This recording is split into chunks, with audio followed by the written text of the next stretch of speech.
안녕하세요. 더 넘치는 교회 믿음의 가족 여러분, 8월 6일 수요일 아침입니다. 오늘도 하나님께서 여러분들에게 깊은 위로와 또 앞날에 대한 소망으로 함께 해주시는 귀한 아침 되시기를 주님의 이름으로 축복해 드리겠습니다. 오늘은 여러분들과 함께 스가랴 1장 7절에서 21절까지의 말씀을 함께 묵상하도록 하겠습니다. 본문의 말씀은 여러분들께서 개인적으로 읽어주시고 함께 말씀 묵상에 직접 들어가도록 하겠습니다. 먼저 본문의 말씀을 읽어주시기를 바랍니다. 네, 말씀을 읽으신 줄로 믿고요. 오늘은 매일 성경 수훈에 보면 오늘 본문 말씀에 대한 제목을 회복의 약속이라는 제목으로 잡았는데 저도 이 회복의 약속이라는 제목으로 함께 좀 말씀을 나누어 보고자 합니다. 먼저 오늘 본문의 대략적인 내용을 조금 요약해 보도록 하겠습니다. 크게 보면 1장 7절부터 6장 8절까지는 스가랴가 본 8가지 환상에 관한 기록이 담겨져 있습니다. 오늘 본문은 그 시작으로 하나님께서 말탄 자들의 환상과 또 네 뿔과 네 대장장의 환상을 통해서 예루살렘으로 돌아와 성전을 재건하시고 유다를 괴롭힌 열강을 심판하시겠다고 스가랴를 통해 말씀하시는 내용입니다.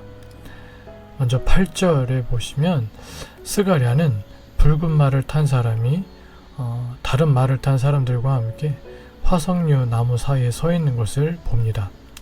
10절로 11절 붉은 말을 탄 사람은 온 땅을 살펴보라고 하나님이 보내신 순찰자입니다.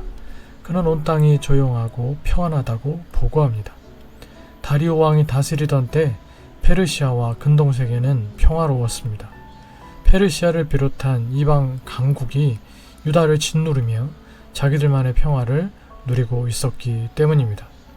12절 그의 보고를 듣던 천사가 만군의 여호와여, 여호와께서 언제까지 예루살렘과 유다 성읍들을 불쌍히 여기지 아니하시려 하나이까 라며 항의합니다. 왜 유다 백성들을 돌보아 주시지 않느냐라는 의미이죠. 유다 백성의 삶은 평화가 없는데 세상은 평안한 것이 그의 마음을 불편하게 만들었던 것입니다. 13절 그의 이런 항의에 하나님께서는 선하신 말씀으로 천사의 마음을 위로하시고 14절 나는 예루살렘과 시온을 몹시 사랑한다고 하시며 16절 내가 백성을 불쌍히 여겨 예루살렘으로 돌아왔고 머지않아 하나님의 집을 다시 세우시겠다고 말씀하십니다. 17절 그렇게 예루살렘은 다시 좋은 것들로 풍성하게 될 것이며 다시 하나님께서 택하신 도성이 될 것이다 라고 말씀하십니다. 18절에서 21절 이어서 스가랴는 뿔 4개와 네 대장장이를 봅니다. 네 뿔은 예루살렘을 흩뜨리고 유다의 머리를 짓누른 이방 나라의 억압자들이고 네 대장장이는 그들을 심판하기 위해 보내신 더 강한 나라를 상징합니다. 하나님께서 유다 백성들을 괴롭혔던 열강을 심판하시겠다는 것입니다. 그런데 이 말씀에는 또 다른 의미가 담겨져 있는데 여기서 대장장이로 번역된 히브리어 하라쉬라는 말은 성전을 건축하는 장인을 가리키기도 합니다. 그래서 이 환상에는 이방 나라들이 보기에 성전 재건이라는 보잘것없어 보이는 일을 통해서 오히려 온 땅의 뿔이 내던져질 것이라는 의미도 담겨 있습니다. 곧 하나님이 자기 백성을 온전히 세우심으로 열방을 두렵게 하시겠다라는 의미가 담겨져 있다는 것입니다. 이와 같은 내용이 오늘 본문의 말씀 속에서 하나님은 어떤 분이신지를 우리가 살펴보면서 말씀의 은혜를 좀 나누고 또 그렇게 하나님을 깊이 우리 마음속에 새기며 하나님과 동행하는 오늘 한날의 삶을 좀 살 수 있었으면 좋겠습니다. 첫 번째, 깊은 밤처럼 어둡기만 한 역사 현실 속에서 붉은 말, 자주색말, 신말을 탄 자들이 아마도 천사들이 하나님의 명령을 받아 온 땅을 돌아다니는 모습을 통해 하나님께서 온 세상을 주관하시는 분이심과 동시에 자기 백성의 형편을 살피시고 함께 해주시고 보호해 주시는 분이심을 보여주십니다. 오늘 우리가 처한 현실 역시 아무리 캄캄하고 비참할지라도 여러분 슬퍼하거나 두려워하지 마시기 바랍니다. 온 땅과 만유의 주관자, 천지의 대주제이신 하나님께서 우리는 느끼지 못하지만 항상 아주 작은 부분까지도, 가장 작은 부분까지도 우리를 살펴주시고 언제나 함께 하시며 필요한 온갖 도움을 주시기 때문입니다. 지금 하나님이 아무것도 도와주시지 않는 것 같아도 하나님께서 하나님의 때에 결정적인 도움을 우리에게 베풀어 주실 것을 여러분 믿으시기를 바랍니다. 두 번째, 온 땅을 돌아보고 온 결과에 대해 모든 말 탄 자들을 대표하여 붉은 말을 탄 자가 여호와의 천사에게 온 땅이 평안하고 조용하다고 보고합니다. 이것은 예루살렘이 유대 백성들이 평안함 가운데 거하고 있다는 뜻이 아니라 국제 정세가 페르시아 제국 중심으로 재편되어 조용하다는 뜻입니다. 그러나 당시 예루살렘은 성전 재건이 중단되었고 인근 민족들의 모욕과 잦은 침략으로 고통스러운 상황이 계속되고 있는 그런 현실이었습니다. 이와 같은 페르시아 제국의 번영과 평안은 비록 바벨론 포로 생활에서 귀환하기는 했어도 결코 하나님의 백성으로서 완전한 영광을 회복하지 못한 상태에 놓여있던 당시 이스라엘의 처지와는 대조적인 것이었으며 그들의 소망과도 어긋나는 것이었습니다. 이스라엘 소망은 동시대의 선지자였던 학개 선지자가 예언한 대로 자신들을 괴롭히고 하나님을 섬기지 않는 열방들이 흔들리며 이방 나라 왕들의 권세가 무너지는 메시아의 날이 속히 임하는 것이었습니다. 그러나 지금의 상황은 그것과 거리가 먼 것이었죠. 이스라엘이 포로에서 돌아왔지만 페르시아는 점점 더 강성해져 갔고 선지자들이 예언했던 완전한 영광의 시대는 오지 않았던 것이고 요원해 보였던 것입니다. 여전히 불의한 나라가 더 번성하고 안정적이며 태평성대를 이룬 것입니다. 이러한 결과를 목도하면서 이스라엘 백성은 절망할 수밖에 없었을 것입니다. 물론 이런 상황이 벌어지게 된 데에는 유다 백성 자신들에게도 큰 책임이 있습니다. 어제도 드린 말씀인데 포로에서 돌아와 성전 재건을 시작했으면서도 성전 재건에 집중하지 않은 그들 자신들 때문에 고통 중에 살 수밖에 없었던 것입니다. 16년이나 성전 재건을 멈추어 놓은 그들 스스로들 때문에 이 고통이 그들에서 떠나가지가 않는 것입니다. 그러자 12절 여호와의 천사가 백성들을 위한 하나님의 긍휼하심을 구합니다. 온 나라가 평안 가운데 있지만 하나님의 친백성인 유다는 하나님의 심판을 받아 황폐한 가운데 있음을 듣고 하나님의 긍휼을 간절히 구한 것입니다. 우리를 위해 중보하시는 예수 그리스도의 모습입니다. 그래서 어떤 신학자들은 이 12절의 여호와의 천사가 예수 그리스도일 것이다 라고 생각하시는 분들도 있습니다. 내 안에 거주하시며 내 형편을 아실 뿐만 아니라 나를 위해 쉬지 않고 하나님께 기도해 주시는 우리 예수님이 여러분 오늘도 나와 함께 하신다는 사실을 믿고 깊은 위로와 소망을 누리시기를 축복합니다.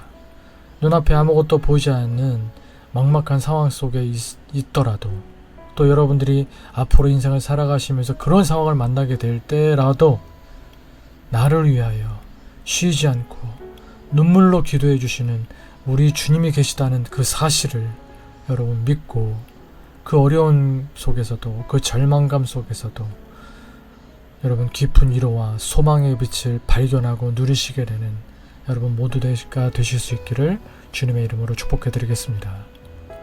세 번째로 자기 백성을 가엾이 여기시며 중심으로 사랑하시는 분이십니다.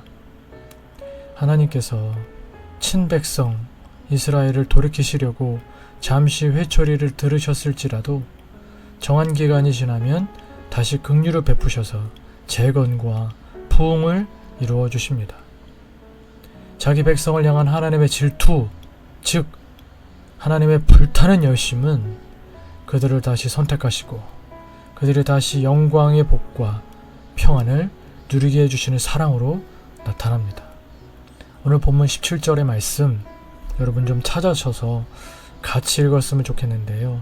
여러분들에게 이 말씀이 역사되고 이루어지고 실현되기를 소망하는 마음을 가지고 오늘 본문 17절의 말씀을 좀 함께 읽었으면 좋겠습니다. 함께 읽겠습니다. 시작. 그가 다시 외쳐 이르기를 만군의 여호와의 말씀에 나의 성읍들이 넘치도록 다시 풍부할 것이라. 여호와가 다시 시온을 위로하며 다시 예루살렘을 택하리라 하라 하니라. 하나님께서 여러분들에게 다시금 넘치도록 풍부하게 해주시는 분, 복, 또 여러분을 위로해 주시는 복, 다시금 여러분들을 선택하셔서 하나님의 귀하신 뜻을 이루어 가시는 복을 누리시게 되기를 축복합니다. 하나님께서 예루살렘, 이스라엘 백성들을 위한 질투와 긍휼을 베푸시면 그들은 이전의 풍요를 되찾을 뿐만 아니라 하나님의 위로와 선택을 입으며 언약 백성으로서의 지위, 하나님의 가족으로서의 특권을 회복하게 될 것입니다. 이처럼 우리의 피폐함을 그대로 두지 않으시는 하나님의 불타는 질투와 긍휼이 우리에게는 흔들리지 않는 희망의 근거입니다. 반드시 회복해 주시고야만은 하나님을 붙잡으시기 바랍니다. 17절에 주신 이 약속의 말씀을 여러분 굳게 붙잡으시기 바랍니다. 말씀 붙들고 하나님 붙들고 소망으로 나아가는, 빛으로 나아가는, 넓은 땅으로 나아가는, 평평한 곳으로 나아가는 저 여러분 다 되실 수 있기를 주님의 이름으로 축복해 드리겠습니다. 마지막으로 여호와 하나님께서는 자기 백성을 괴롭힌 악한 세력들의 힘을 꺾으시고 그들로부터의 승리를 약속해 주십니다. 스가랴가 본 네 뿔은 유다를 멸망케 한 이방 세력들입니다.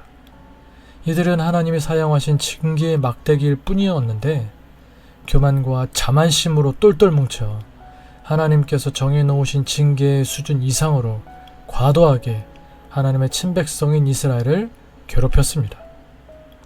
그러나 하나님은 4명의 대장장이를 통해 4뿔들을 쳐부술 것을 약속하십니다. 그 무섭고 두렵던 뿔들도 허무하게 잘려나가게 될 것입니다.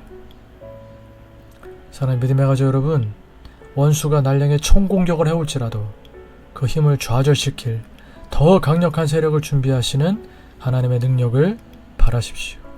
만군의 주이신 여호와 하나님의 능력, 만유의 주가 되시는 여호와 하나님의 능력, 온 천지 만물의 대주제가 되시는 여호와 하나님의 권세와 능력을 여러분 바라시기를 바랍니다. 하나님의 강력으로 반드시 이기게 해주실 것이고 여러분 모두에게 하나님만 주실 수 있는 완전한 승리를 허락해 주시고 누리게 해주실 줄 믿습니다.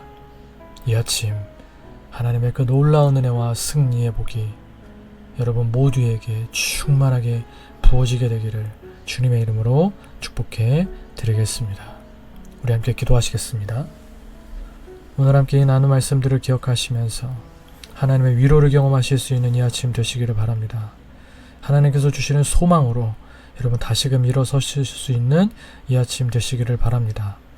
특별히 하나님의 은혜 가운데 평안한 시절을 보내고 있다면 여러분 감사하시면서 때때로 우리 삶 가운데 이런 일들이 다가오게 될 때 오늘 이 말씀을 오늘 우리가 잘 기억하고 그 어려운 때에 오늘 말씀 붙들고 다시금 일어날 수 있게 되기를 여러분 마음속에 되새기면서 또한 기도하실 수 있기를 바랍니다. 또 계속해서 기도할 때 이제 단기선교 마무리를 하고 있는 이제 돌아오게 될 우리 이유경 집사님과 우리 이주은 어린이 안전하게 잘 도착할 수 있도록 여러분 위하여서 기도해 주시고 믿음의 가족들 서로를 위해서 기도하시고 여러분들의 또 개인적인 기도 제목들을 위해서 기도하시다가 일상의 삶을 시작하실 수 있는 이 아침 되시기를 바라겠습니다. 함께 기도하시겠습니다.